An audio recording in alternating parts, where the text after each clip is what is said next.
Hang on. Hang on. You. There you go. It wouldn't let me unmute myself. You had to do it. I was like, help. Okay, now we're there. Okay. Okay. Thank you very much. For anyone who doesn't know me, I'm Amie Facendola. I run the scoring tent. I can't remember how many years I've been doing this, but it's at least 6 or 7, maybe closer to 10. So I have the results of the competition. Luckily, we were able to recover most of the scores, and I think by the end, you'll be able to see that we do have a clear winner. So here's the summary. We had 26 teams from 17 schools compete. All teams completed 4 sessions of the competition. The 5th session was started, and all teams started that 5th session. However, it was interrupted due to weather. All eco station tests for the first 4 sessions were collected by some miracle of, of the chaos. We got everything. There's nothing missing. All but a few current issue score sheets were collected. We have 3 current issue sheets that are still missing. We are working on recovering them, but I will address that in a little bit as to how I dealt with that. And then I wanted you to also know that some of the partial tests were collected. So like at the eco stations, forestry, water, soils, and wildlife, the students started their tests and partially completed them, and those were then collected. And also the current issues were partially started, but those were even less filled out by the judges because things had just gotten started. So on Friday, we talked a lot about rules. And so I want you to be aware that as I was compiling these scoring results, I made sure to look at the rules as well. Some of the things we've talked about, one of the rules is that all teams must compete at all 5 stations, including the current issue. And I am proposing that because the 5th session was started, all teams did compete at all 5 stations, although it wasn't completed.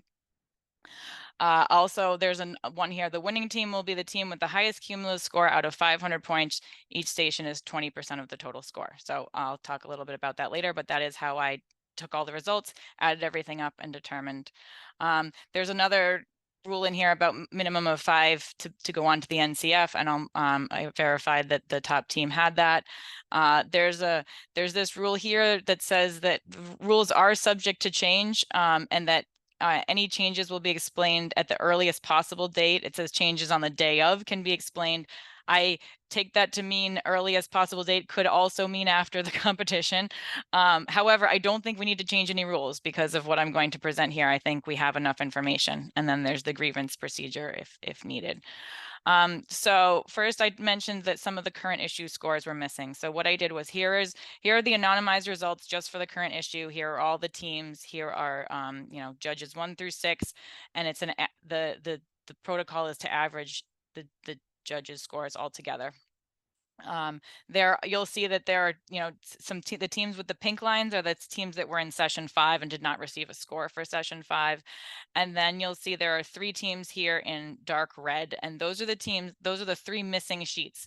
And in order to compensate for those missing sheets, what I did was I gave those teams a 100 for that sheet. That's the maximum possible that they could receive to be as conservative as possible.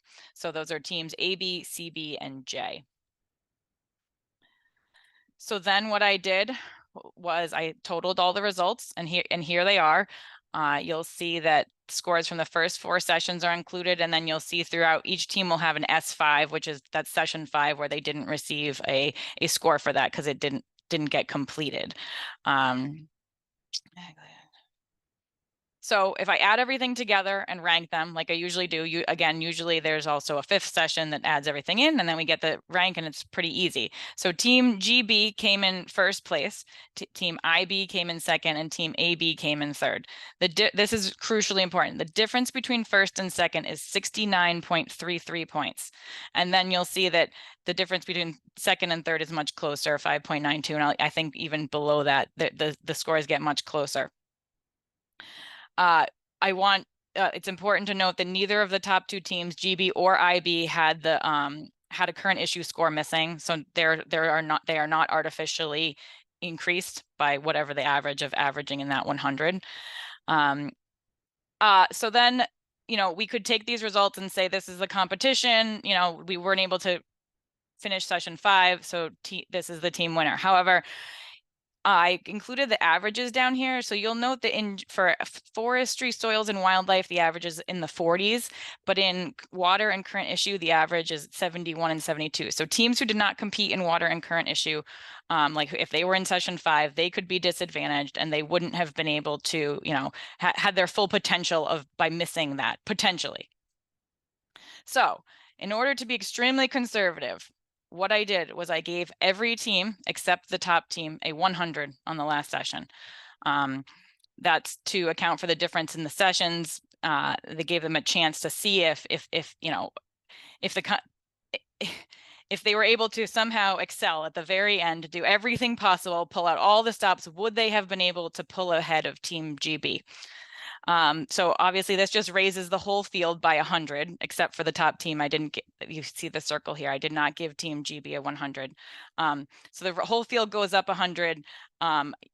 You know, I didn't have to do this. I didn't have to enter all these hundreds, but it shows, I wanted to show you that that's, you know, giving the total out of 500 as to follow the rules.